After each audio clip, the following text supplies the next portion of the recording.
भूटानी impact cruisers के सामने पहले बैटिंग करती है और 20 ओवर में 164 बनाती है और फिर क्रूजर्स को 90 पे रोकती है, तो फिर दिल्ली डोमिनेटर्स वर्सेस इन्फोर्सर्स का मैच से अपने को कुछ लेना देना नहीं है और फिर मेरी टीम को डार्क हॉर्सेस को 7 विकेट से हराना पड़ेगा शील्ड प्लेट जीतने के लिए। हो गया, कैलकुलेट कर लिया। हाँ, मतलब वीकेंड लीग में आप कहां पे कैसे पहुंचोगे पता कर लिया? अरे यार बहुत मुश्किल है। साइद भाई ने अभी पॉइंट्स टेबल अपडेट किया क्रिक हीरोज पे।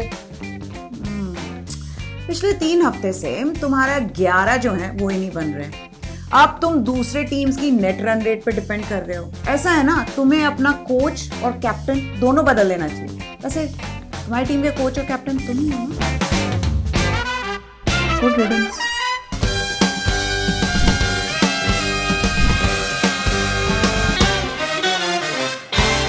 दो हार और 2 जीत के बाद टीम इंडिया के सेमीफाइनल तक पहुंचने के चांसेस संडे के अफगानिस्तान वर्सेस न्यूजीलैंड मैच पर टिके थे।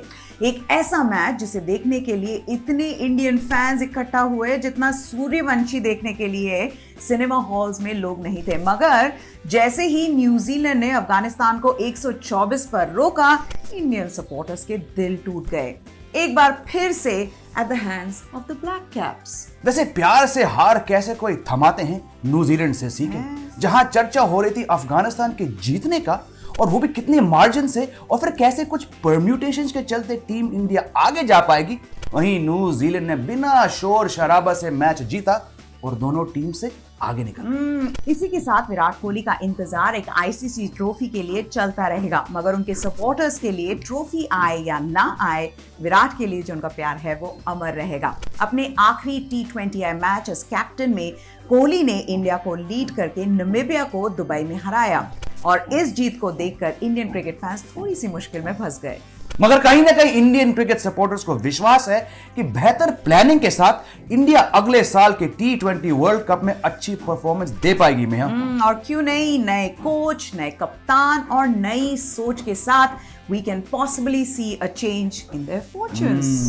देखो मैं राहुल द्रविड़ के अपॉइंटमेंट इससे बेहतर समय पर नहीं आ सकता, क्योंकि जो भी सिलेक्शन, प्लानिंग, स्ट्रेटजी में कमियां रही हैं, the wall can come and rebuild। Let's just say this was an appointment that was well worth waiting for।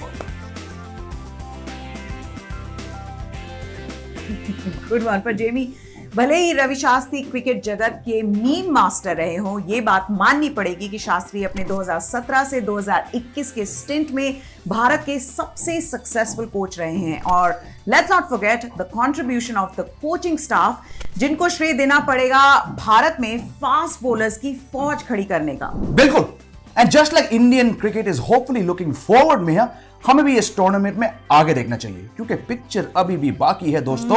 Yes, 4 teams रहते हैं वर्ल्ड कप के सेमीफाइनल्स में और इनके परफॉर्मेंसेस देख के आप ये कह सकते हैं कि 4 बेस्ट टीम्स ही आई हैं नॉकआउट स्टेजेस में, which is what you want from a tournament like this. Absolutely.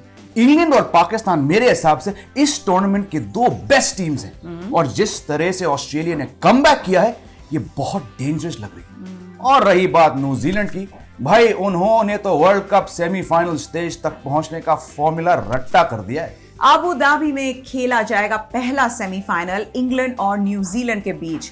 क्या हम इसे एक ग्रज मैच कह सकते हैं? आपको याद ही होगा कि पिछली बार जब ये 2 टीम्स एक वर्ल्ड कप में मिले थे तो क्या हुआ था।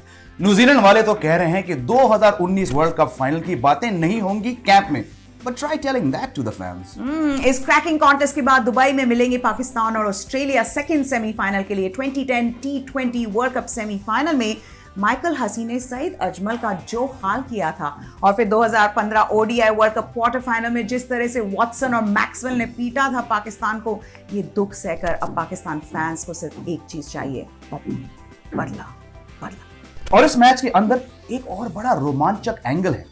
एक तरफ ऑस्ट्रेलिया के कोच जस्टिन लैंगर, दूसरे पे मैथ्यू हेडन, जो इस विश्व कप के लिए पाकिस्तान के बैटिंग कोच बने। एक समय था जब ये दोनों ऑस्ट्रेलियन बल्लेबाजों ने दुनिया के बॉलर्स पर वार किया, और अब ये होंगे आमने सामने। मतलब कहीं ना कहीं ये मान सकते हैं कि जो भी जीते they will win the Australian way। अब लगता यही है। By the way, the Australian way से याद आया मेहर, कल रात की रमी में जैसे तुम हारने लगी, गेम बंद कर दिया, और एक बार तुम्हारे पास 11 की जगह 13 कार्ड्स कैसे आए? वो तो अच्छा हुआ कि हमारे घर में स्पाइडर कैम नहीं है, वरना तुम्हारा भी सैंड पेपर गेट हो ही जाता।